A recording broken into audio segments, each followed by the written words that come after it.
Hello, it's that time of year again where we start thinking about seed potatoes.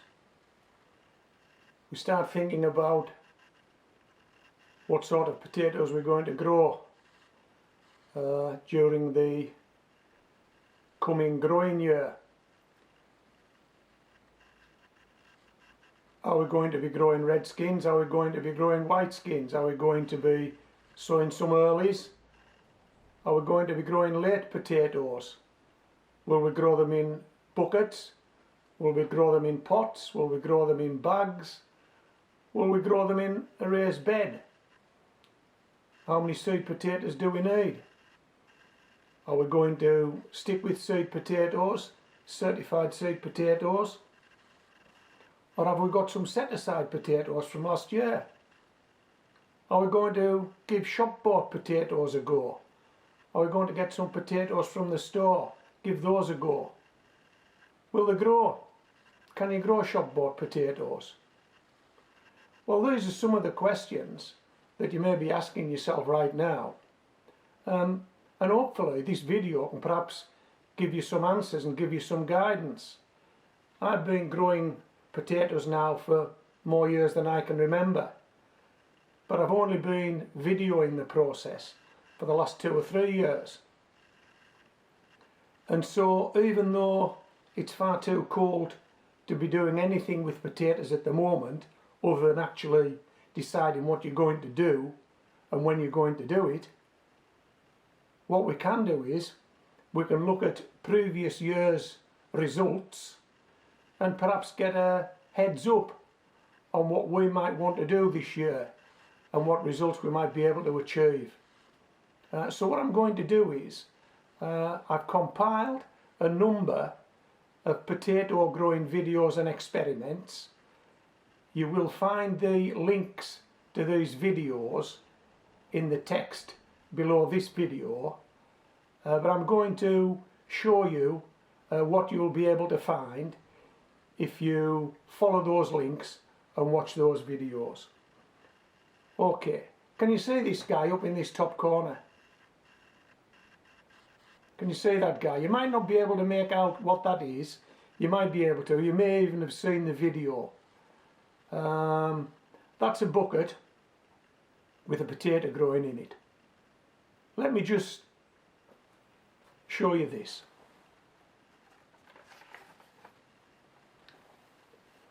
Is that better? Can you see that better? Okay, this is a 10-inch water bucket. As you can see, the leaves of these potatoes are turning yellow, so it's about time we harvested these potatoes.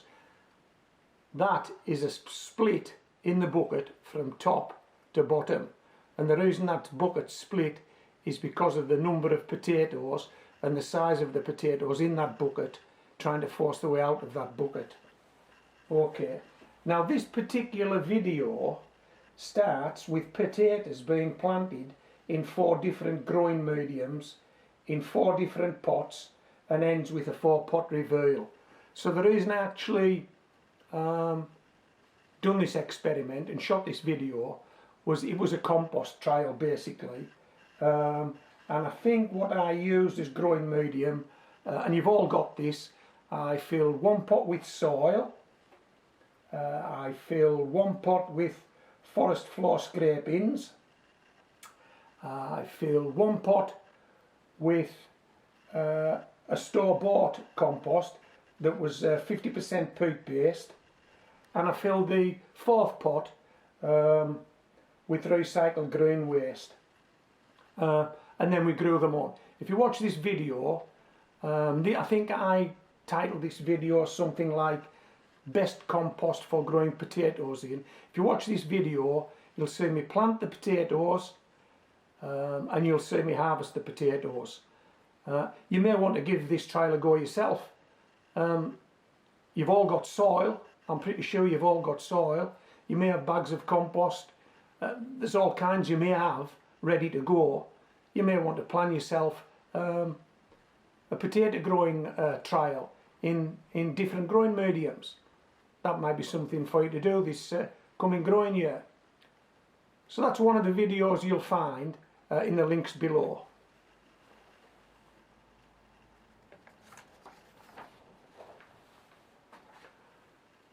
Okay, this is quite relevant at this time of year.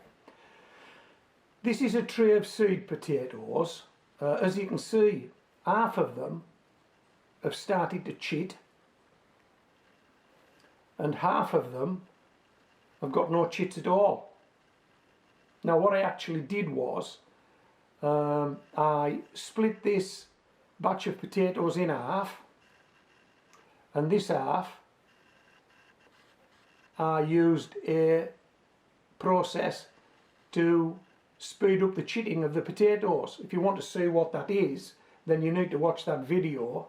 But as you can see, these guys are all chitted up. These guys, which were probably on the windowsill in an egg box, haven't started to chit yet. Okay.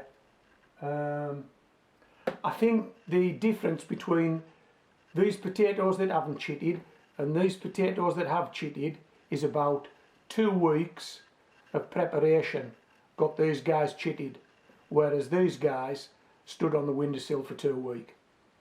If you want to see what I did to achieve that, the link to the video is in the text below.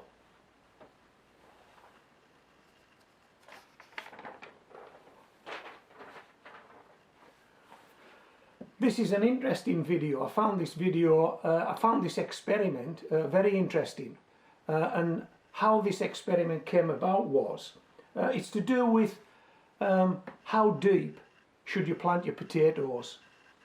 Now there are a number of videos on YouTube where you can see people plant potatoes, and I've seen videos where people throw the potatoes on the top of the soil and cover them in straw. And I've seen videos where people have just scraped a hole in the soil and popped the potato in 2 or 3 inches down. And I've always felt that that was bound to fail for 2 reasons. I felt that there wouldn't be sufficient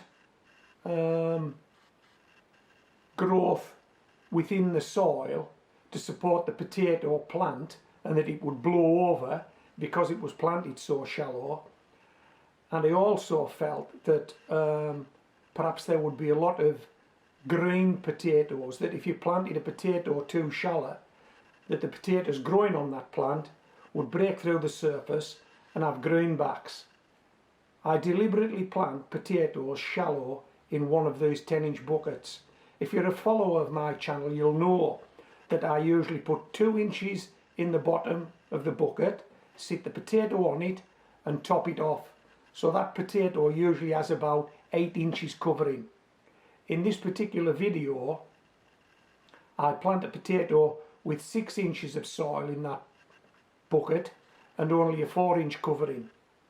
I think you may be surprised by the results. Again, this is a start to finish video, so you'll see me plant the potatoes and you'll see me harvest the potatoes. This is a good video, it's well worth a watch. Okay, let's talk about green potatoes, since we mentioned it.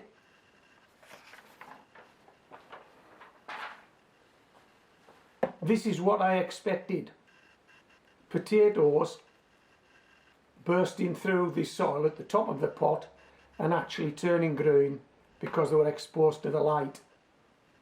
I've produced a video on green potatoes and whether they are edible and what you should do with them and if they are poisonous and just how poisonous they are. There's a link to that video in the text below this video. Another interesting video, well worth a watch.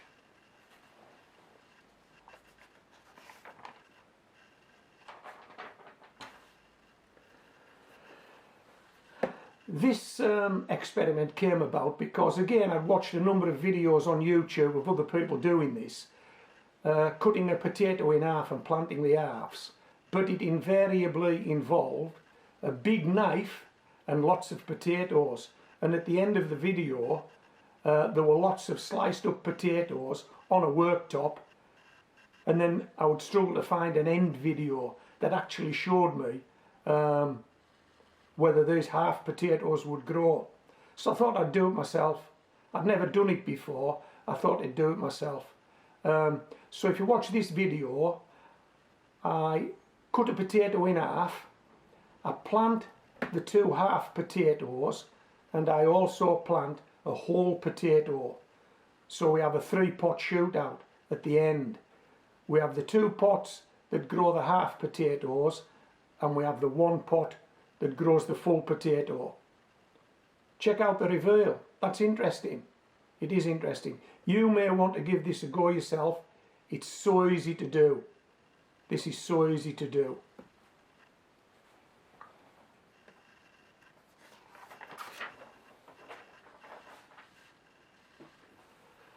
Okay, here at Homegrown Veg we like our experiments. We like to try different growing mediums. And so in this particular experiment I grow potatoes in forest bark and wood chip. I've seen other people do it. I wanted to give it a go myself. So in this pot we're growing a potato called Foremost, and in this pot we're growing a potato called Sharps Express. These are both early potatoes. I had initially, I believe, wanted to add no fertiliser to these pots, but I think I may have reneged on that promise. I think I said I wouldn't put fertiliser in, but I think I did. But if you watch the video, you'll see me plant these potatoes in forest bark and wood chip, and you'll also see me harvest these potatoes. Now this is something you might want to do, particularly if you live near a forest or a wooded area and you can get your hands on some of this forest bark and wood chip. You may want to go and collect some after you've watched this video and set yourself a wee trial up. Set yourself an experiment up this year. Give it a go. Watch this video, then decide. I enjoyed doing it.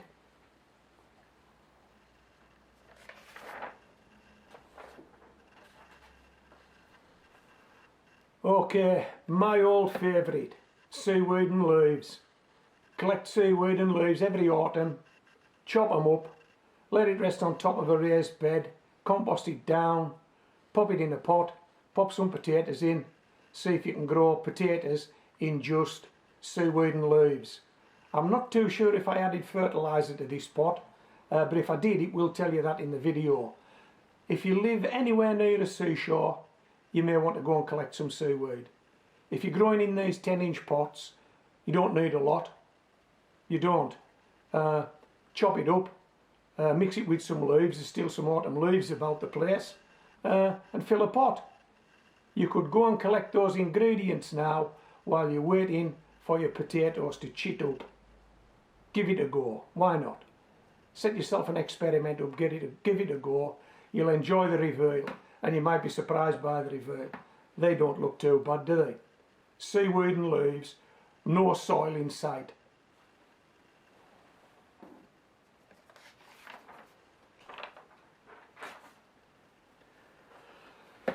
Okay, you may have seen this video, you may not. This is a root ball, a soil ball from a 10-inch bucket, and as you can see, I hope that's a plastic bag that I just peeled back to expose that root ball. And that's an early potato. I think it might be Charlotte, I'm not 100% sure, but basically what this experiment is about is to be able to harvest potatoes from a potato plant without actually taking the potato up, without digging the plant out, and then being able to grow the plant on. This is so easy to do, so easy to do. Basically, line your 10-inch pot with a shopping bag that you've already punctured, you've put some holes in it, put your compost in the shopping bag, in the pot, plant your potato. When you feel as though there may be potatoes on it, lift it out using the shopping bag, pull the shopping bag from the soil ball and harvest some potatoes. That's if there are any. If there aren't, pull the shopping bag up, pop it back in the pot. This is so easy, so easy. And it means you could go back to this plant 2 or 3 times perhaps, taking potatoes, and you would never destroy a plant too early just to find that all the potatoes are very small and you wished you'd give it another 2 or 3 weeks. If the potatoes are very small, when you expose this root ball, just pull that shopping bag up, pop it back in the pot. Let it go for another 2 or 3 weeks. This is something you could do. This is something you'd enjoy.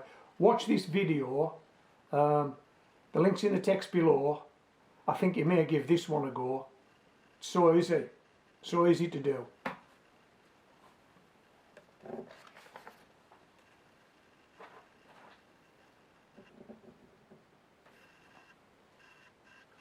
Okay, we've talked a lot about these guys, haven't we? But this is just to give you a perspective of what we're talking about here. That is a small domestic water bucket. That is a 10-inch X cut flower water bucket with some holes drilled in the bottom. These are the pots I'm growing in, and as you can see, it's roughly the same size as a small domestic water bucket. What I like about this is these are quite manoeuvrable, they don't take up much space, and when you get your potatoes outdoors, if you're growing in these buckets, if there is a frost forecast, just pop them inside the garage or a shed or a greenhouse or a polytunnel. Just bring them indoors so that the frost doesn't strike a potato that might be growing. If the potato is still in the pot and there is no top growth, you're probably reasonably safe leaving these outdoors. But if there is a forecast of frost and you have a potato that's now growing, you can see the potato plant, there's no reason why this can't be brought back indoors. They're really manoeuvrable. You should give these small pots a go if you haven't already done it. Okay, so that brings me to the end of this video. There's much more information in the videos in the links below, and if we are still in the winter months, if we haven't reached the spring months yet, then you're not going to be doing anything with potatoes for quite a while other than perhaps chitting them up. So you may want to check these videos out, check out the possibilities. You may want to give some of these trials and experiments a go yourself. So I hope you've enjoyed this video, but before I sign out, what I'm going to do, I've got a nice clip of film with a lovely sunset on it.